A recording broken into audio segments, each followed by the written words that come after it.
বাংলাদেশ বেতার ঢাকা। শুরু হচ্ছে শ্রোতাদের চিঠিপত্র ও ইমেইলের উত্তরদানের অনুষ্ঠান সমী পেশু।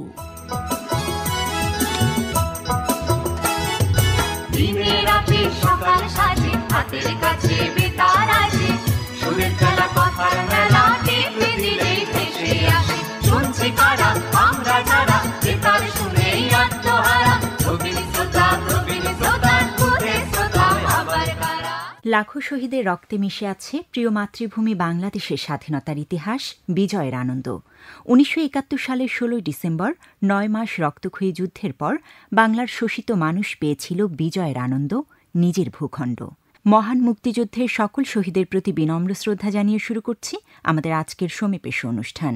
চিঠি ও ইমেল পাঠে রয়েছি আমি জান্নাতুল ফেরদৌস তমা এবং উত্তরদানে রয়েছেন আমি মোহাম্মদ আব্দুল হক, পরিচালক, বাংলাদেশ বেতার ঢাকা। আজ আমরা শুরু করব ইমেল দিয়ে। ইমেল করেছেন ফারিয়া আহমেদ সুপ্তি, মধুমতি বেতার শ্রোতা সংঘ, ঘোড়াদাইর, সুলতানশাহী, গোপালগঞ্জ থেকে। লিখেছেন, গত 24 নভেম্বর পথ ও পাথে অনুষ্ঠানে দায়িত্বে অবহেলার কুফল বিষয়ে মাওলানা শাহজাহান কবিরের মাধ্যমে ইসলামের আলোকে অনেক কথা জেনেছি।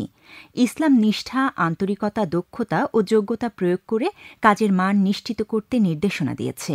ফলে সুন্দরভাবে দায়িত্ব পালন প্রতিটি মুমিনের কর্তব্য, দায়িত্বে অবহেলার কোনো সুযোগ নেই। গত 27 নভেম্বর ভ্রমণ ও পর্যটন বিষয়ক ম্যাগাজিন অনুষ্ঠান মন ছুটে যায়, এতে 3D আর্ট গ্যালারি নিয়ে চমৎকার পরিবেশনা শুনেছি। আমি নিজেও পরিবারের সবাইকে নিয়ে সম্প্রতি ঘুরে এসেছি 3D আর্ট গ্যালারি থেকে। ভীষণ আনন্দের একটা দিন ছিল। ছুটির দিনে পরিবার পরিজন নিয়ে ঘুরে দেখার মোক্ষম জায়গা এই 3D আর্ট গ্যালারি। আগামীতে এই পর্বে ঢাকার বাইরের দর্শনীয় স্থানসমূহ নিয়ে প্রতিবেদন শুনতে চাই। বোন ফারিয়া আহমেদ সুপ্তি, আপনার মেইলের জন্য প্রথমেই ধন্যবাদ জানাচ্ছি। পথপাত অনুষ্ঠানে দায়িত্ব অবহেলার কুফল বিষয়ে মাওলানা শাহজাহান কবিরের বক্তব্য মাধ্যমে আপনি অনেক বিষয় জানতে পেরেছেন। এটা আমাদেরকেও জানিয়েছেন, এজন্য আমরাও কৃতজ্ঞতা বোধ করতেছি যে আমরা কিছুটা হলেও তথ্য আপনাদেরকে দিতে পেরেছি। ভ্রমণ ও পর্যটন বিষয়ক ম্যাগাজিন অনুষ্ঠান মন ছুটে যাওয়ার মাধ্যমে যে 3D আর্ট গ্যালারি আপনি পরিবেশনা শুনেছেন, নিজে ফ্যামিলি সহ ঘুরে এসেছেন। আমরা তো এটাই চাই, আমাদের শ্রোতাদেরকে তো শোনাচ্ছি এই কারণে যেন তারা নিজেরা নিজে পরিবার পরিজন নিয়ে সমস্ত প্রতিষ্ঠান দেখেন এবং জ্ঞান অর্জন করতে পারেন। ঢাকার বাইরে দর্শনীয় স্থানসমূহ নিয়ে প্রতিবেদন শুনতে চেয়েছেন, আমরা ব্যবস্থা করব, ধীরে ধীরে শুনতে পারবেন। আপনার দীর্ঘ মেইলের জন্য ধন্যবাদ। এম জামাল আহমেদ সুবর্ণ, ভালোবাসি রেডিও শ্রোতা ক্লাব, কানখরদি, কমলেশ্বরদী, খানকা, বোয়ালমারি, ফরিদপুর থেকে লিখেছেন, গত 24 নভেম্বর আশিকুর রহমানের প্রযোজনায় দর্পণ ম্যাগাজিন অনুষ্ঠানে হাসান মাহাদি লালটু ও চমচমি দেওয়ানের উপস্থাপনা চমৎকার লেগেছে। ভালো লেগেছে সংগ্রামের প্রতিশ্রুতি পর্বে শরীয়তপুরের নড়িয়া উপজেলার বিলবোর্ডের বিজ্ঞাপনের একজন উদ্যোক্তার গল্পকথা। তাছাড়াও ভালো লেগেছে কৃষ্টি কথা। আর হ্যাঁ, গতদিনের আয়োজনে উৎসবে বাংলাদেশ পর্বটি আমার কাছে খুব ভালো লেগেছিল। দর্পণে বর্তমানে প্রচার হওয়া রম্যক্ষণ পর্বটি আমার আর ভালো লাগছে না।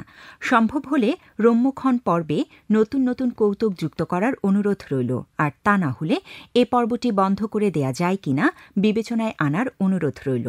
কারণ বিগত দিনে প্রচার হওয়া কৌতুকগুলোই বারবার প্রচার করা হচ্ছে। ওই দিন সকাল 9টার খবরের পর শুনলাম মরমী শিল্পী আব্দুল আলিমের কণ্ঠে দুটি জনপ্রিয় পল্লীগীতি। এই গান দুটিও আমার কাছে খুব ভালো লেগেছে।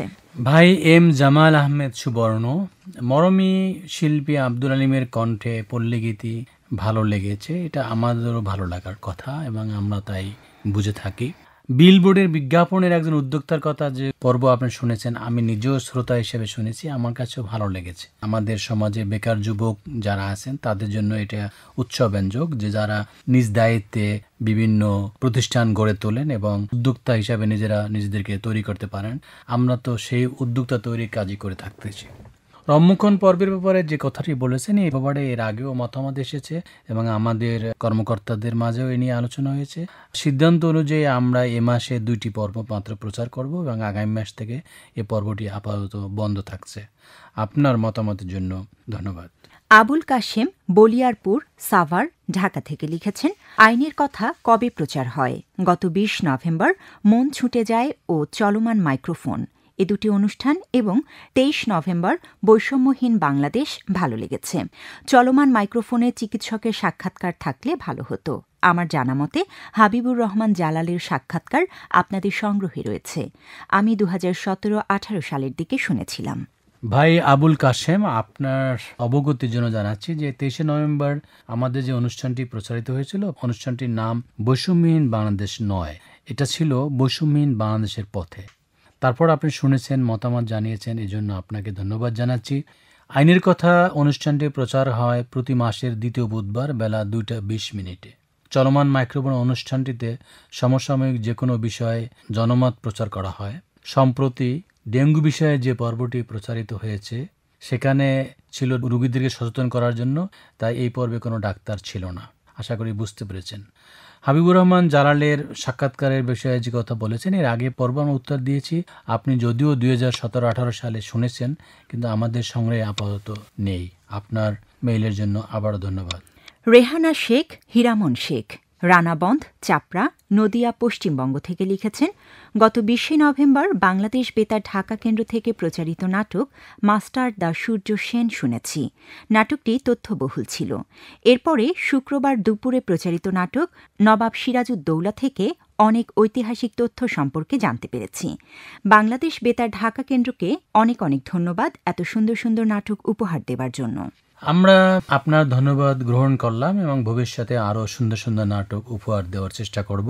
আপনার মেইলের জন্য ধন্যবাদ। মুহাম্মদ আশরাফুজ্জামান মিয়া, দক্ষিণ টুটপাড়া, তালতলা, হাসপাতাল রোড, খুলনা থেকে লিখেছেন, গত 25 নভেম্বর পথ ও পাথেয় অনুষ্ঠানে পিতামাতার প্রতি কর্তব্য এ বিষয়ে জনাব সায়েদ মহিবুল্লাহর মাধ্যমে গুরুত্বপূর্ণ নির্দেশনা জেনেছি।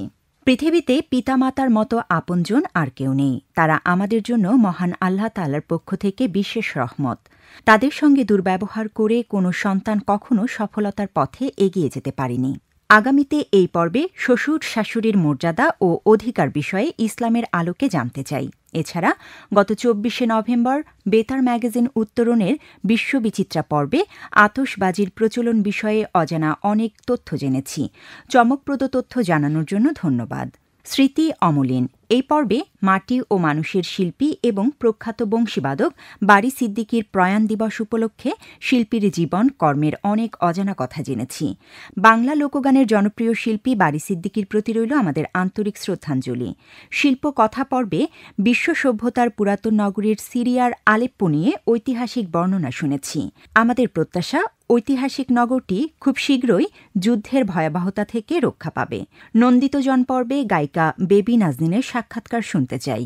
ভাই মোহাম্মদ আশরাফুজ্জামান মিয়া অনেক দীর্ঘ মেইল দিয়েছেন এবং অনেকগুলো বিষয়ে মতামত দিয়েছেন। এতে প্রমাণিত হয় যে আপনি নিয়মিত অনুষ্ঠান শুনে থাকেন। মতামতের জন্য আগেই ধন্যবাদ দিচ্ছি। পিতামাতার প্রতি কর্তব্য সম্পর্কে বলেছেন, আমরা সেই কর্তব্য পালনে সচেষ্ট থাকব। একই সাথে আপনি শ্বশুর শাশুড়ির মর্যাদা ও অধিকার সম্পর্কে ইসলামের আলোকে জানতে চেয়েছেন। আমরা পরবর্তী কোনো পর্বে এটা শোনানোর জন্য চেষ্টা করব। বিশ্ববিচিত্রা পর্বে আতশবাজির প্রচলন নিয়ে অনেক অজানা তথ্য জেনেছেন। আমরাও তো চেষ্টা করি অজানা তথ্যই আপনাদের কাছে উপস্থাপন করতে, যাতে আপনাদের জ্ঞানের ভাণ্ডার অনেক সমৃদ্ধ হয়। স্মৃতি অমলিন পর্বে মাটি ও মানুষের শিল্পী প্রখ্যাত বংশীবাদক বারী সিদ্দিকীর প্রয়াণ দিবসের যে কথা আপনি জেনেছেন, এটা শুনে আমাদেরও ভালো লাগলে এবং আমরা এরপরও অন্যদের ব্যাপারে আপনাদেরকে শোনানোর চেষ্টা করব। আলেপ্পোর বর্ণনার শেষে যে প্রত্যাশা করেছেন, আমরাও প্রত্যাশা করছি যে যুদ্ধের ভয়াবহতা খুব দ্রুতই বন্ধ হয়ে যাবে এবং ভয়াবহতা থেকে নগরীর মানুষ রক্ষা পাবে। বেবি নাজনীনের সাক্ষাৎকার শুনতে চেয়েছেন, অবশ্যই শুনতে পাবেন। আপনার মেইলের জন্য ধন্যবাদ।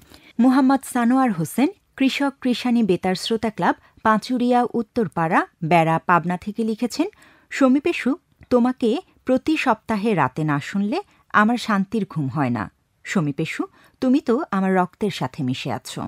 এরপরে লিখেছেন, 22 নভেম্বর সবুজ পৃথিবী অনুষ্ঠানে রংপুরের শ্যামা সুন্দরী খাল সম্পর্কে শুনেছি।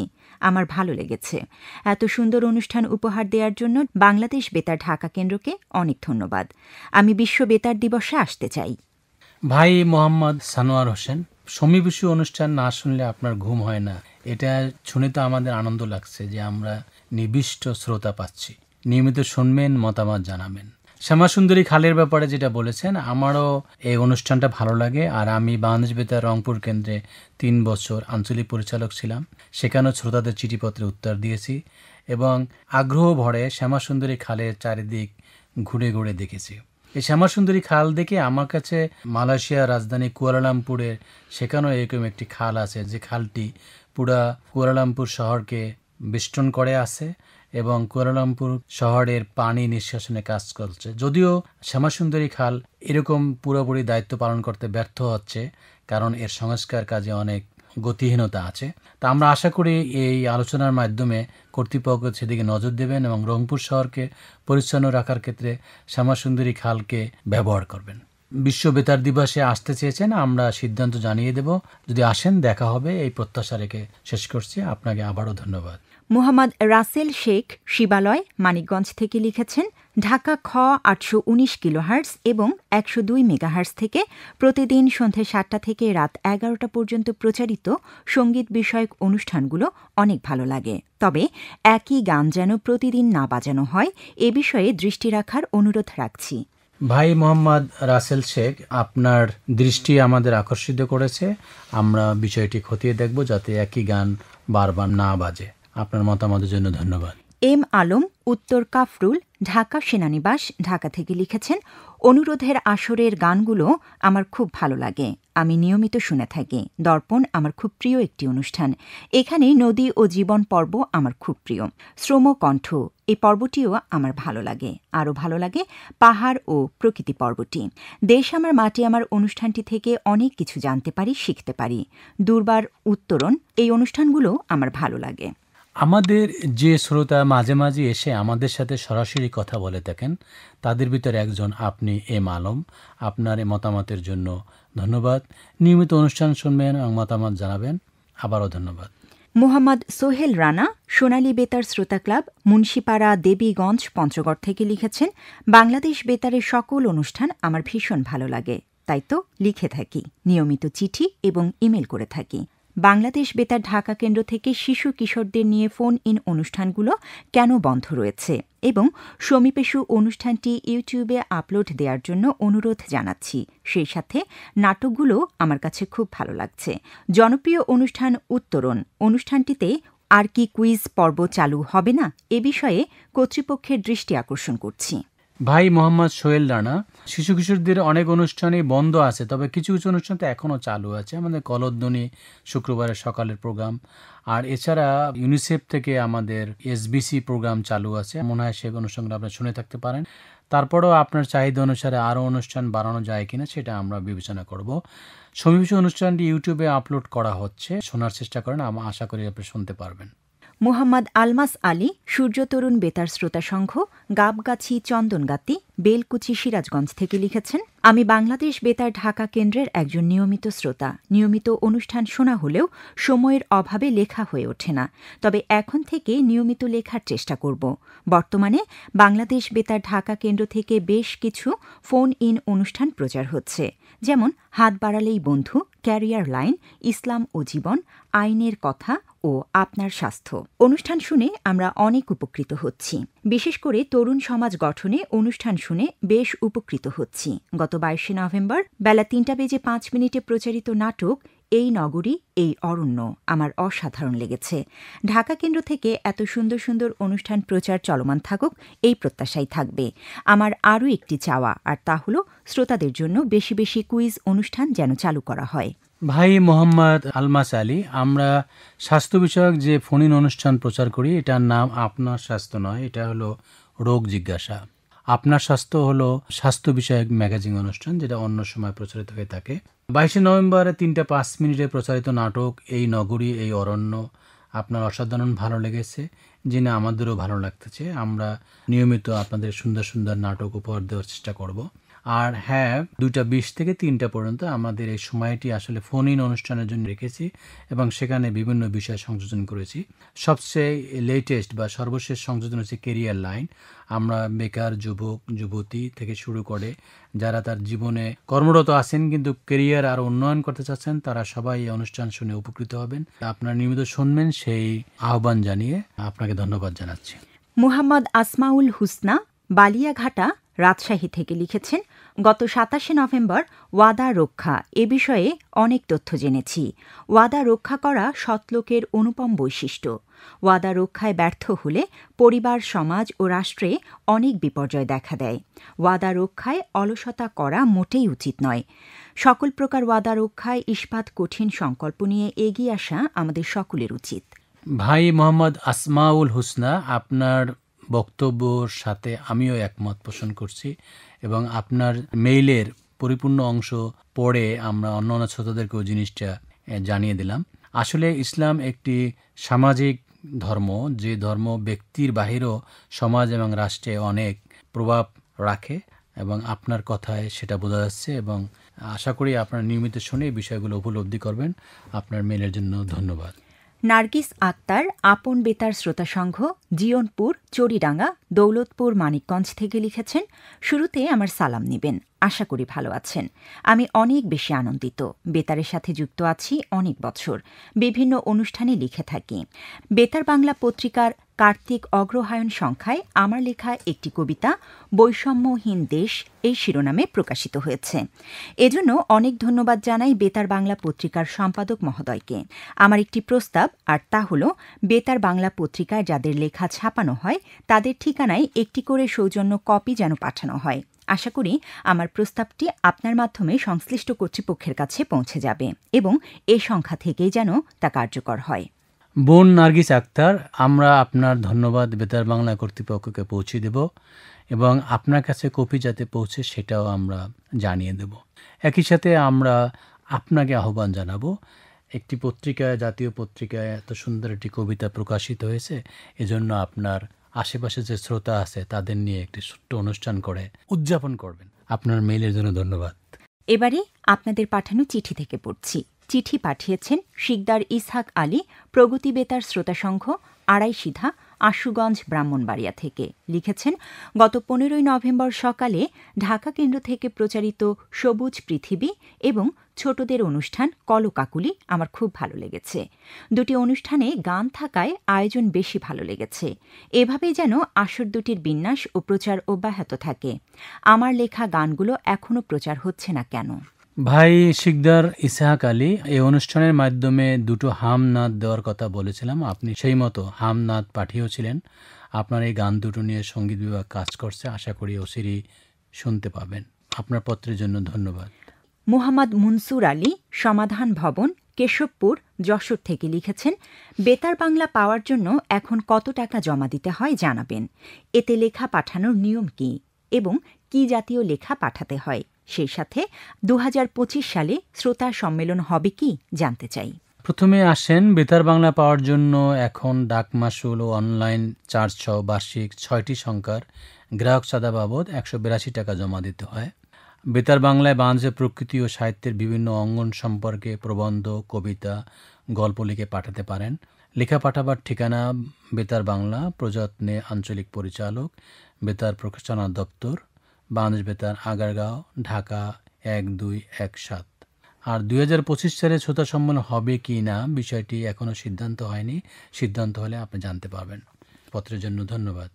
মুহাম্মদ ওয়াসির রহমান মিন্টু, বেলকুচি হ্যালো ফ্রেন্ডস বেতার শ্রোতা সংঘ, গাবগাছি, চন্দনগাতি, বেলকুচি, সিরাজগঞ্জ থেকে লিখেছেন, দুর্বার অনুষ্ঠানে প্রতিদিন ভিন্ন ভিন্ন গান শুনতে খুব ভালো লাগে।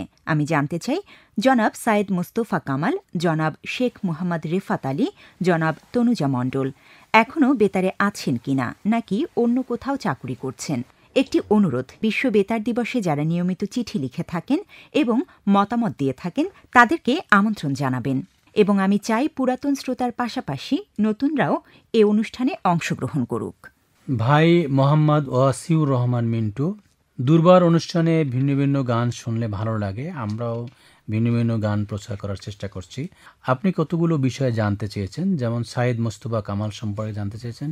তিনি এই মুহূর্তে বাংলাদেশ বেতারে অনেক গুরুত্বপূর্ণ পদে চাকরি করেন। তার পদের নাম পরিচালক অনুষ্ঠান, যে পদ থেকে বাংলাদেশ বেতারের সমস্ত কেন্দ্র এবং ইউনিটের পরিকল্পনা গ্রহণ, বাস্তবায়ন এবং চূড়ান্ত করা হয়। জনাব শেখ মোহাম্মদ রিফাত আলী, তিনি একসময় ঢাকা কেন্দ্রের আঞ্চলিক পরিচালক ছিলেন। পরবর্তীতে উনি পদোন্নতি পেয়ে বাংলাদেশ বেতার সদর দপ্তরে পরিচালক সঙ্গীত হিসাবে কাজ করেছেন। এরপরে তিনি বাংলাদেশ সরকারের উপসচিব হিসাবে সেন্ট্রাল গভর্নমেন্ট সার্ভিসে যোগদান করেছেন। বর্তমানে তিনি IMED-তে উপসচিব হিসাবে কর্মরত আছেন। তনুজা মণ্ডল, তার চাকরি এখনও বেতারে আছে, তবে এই মুহূর্তে তার পোস্টিং বেতারের বাইরে জাতীয় সংসদে, যদিও সংসদে এই মুহূর্তে বন্ধ, হয়তো কিছুদিন পরে আবার আমাদের বেতারেই তাকে পেয়ে যাবেন। আপনার পত্রের জন্য ধন্যবাদ এবং নিয়মিত লিখবেন এই আশা করছি। Anisur Rahman, world radio listeners club, ছোট কুপট, নোয়াবেকি, সাতক্ষীরা থেকে লিখেছেন, তথ্য, শিক্ষা ও বিনোদনের আকর বাংলাদেশ বেতারের সাথে যুক্ত আছি এবং অনেক কিছু শিখছি। টেকসই উন্নয়নে বাংলাদেশ, মন ছুটে যায়, সবুজ পৃথিবী, কৃষি সমাচার, নারী কণ্ঠ সহ বিভিন্ন দিনের বিভিন্ন অনুষ্ঠান শুনে আপনি ভালো লাগার কথা জানিয়েছেন। তবে সমী পেশু পত্রালাপে চিঠির উত্তর পেলেও বিহঙ্গ নিয়ে হতাশার কথা লিখেছেন বিভাজন ও বৈষম্য এখানে স্পষ্টত দৃশ্যমান। যদিও বলা হয় চিঠি ও ইমেইলের অনুষ্ঠান, কিন্তু ইমেইল পড়ে অনুষ্ঠান শেষ করা হয়, চিঠি পড়া হয় না। শ্রোতা বৈষম্যের গতানুগতিক ধারা থেকে বেরিয়ে আসা এখন সময়ের দাবি। অন্যদিকে পত্রালাপ জবাবদান নিছক ধন্যবাদ সূচক, যা প্রাপ্তি স্বীকারের নামান্তর। এছাড়া 2024-এর সরব শ্রোতাদের নিয়ে এবারের বিশ্ব বেতার দিবস উদযাপন করার অনুরোধ রইল। ভাই মোহাম্মদ আনিসুর রহমান, আপনি উত্তরণ ম্যাগাজিনের বিহঙ্গ এবং দর্পণের পত্রালাপ পর্ব নিয়ে হতাশার কথা বলেছেন। আমরা বিষয়টি খতিয়ে দেখব এবং যদি কোনো বৈষম্য থেকে থাকে আমরা সেটা যথাযথ পদক্ষেপ নিয়ে দূর করার চেষ্টা করব। আপনার পত্রের জন্য ধন্যবাদ।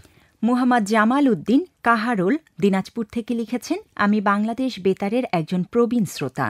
সেই পাকিস্তান আমল থেকে বেতার শুনে থাকি। কিছুদিন আগে চিঠির মাধ্যমে মধুমালা মদন কুমার নাটকটি শুনতে চাই। পরিচালক মহোদয় উত্তরে বলেন নাটকটি শোনানো হবে, কিন্তু এখন পর্যন্ত নাটকটি শোনা হলো না। আশা করছি নাটকটি প্রচারের ব্যবস্থা করবেন। ভাই মোহাম্মদ জামাল উদ্দিন, আপনার অনুরোধ তো আমরা রেখেছিলাম।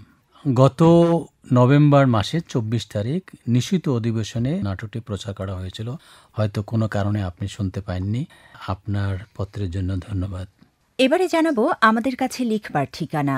আমাদের কাছে চিঠি লিখবার ঠিকানা সমী পেশু, প্রযত্নে পরিচালক, বাংলাদেশ বেতার, ঢাকা, শেরেবাংলানগর, আগারগাঁও, ঢাকা 1207। ইমেল করুন isomipeshu@gmail.com, esamipeshu@gmail.com।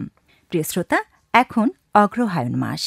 গরমের তুলনায় অগ্রহায়ণের এই হালকা শীত আরামদায়ক হলেও এ সময় কিন্তু বেশ কিছু রোগব্যাধি দেখা যায়। বিশেষ করে শিশু ও বয়স্কদের জন্য এই সময়টা বেশ জটিলতা তৈরি করে। সাধারণত ঠান্ডা, সর্দি, কাশি সহ অন্যান্য রোগের প্রাদুর্ভাব একটু বেশি দেখা যায়। তাই আসুন এখনই সচেতন হই, সুস্থ থাকি, সেই সাথে পরিবারের সবাইকে সুন্দর রাখি। আজকের মতো শুভরাত্রি। শুভরাত্রি।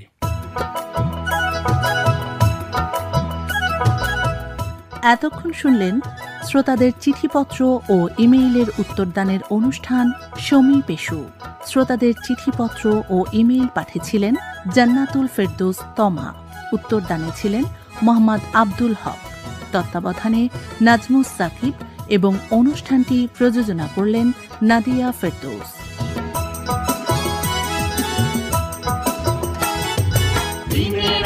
সকাল সাজে হাতের কাছে বেতার আসে, সুরের খেলা কথার মেলা টিপে দিলে ভেসে আসে। শুনছি কারা আমরা যারা বেতার শুনে আত্মহারা, প্রবীণ শ্রোতা খোদে শ্রোতার আবার কারা। দিনে রাতে সকাল সাজে হাতের কাছে বেতার আসে, সুরের খেলা কথার মেলা টিপে দিলে ভেসে আসে। শুনছি কারা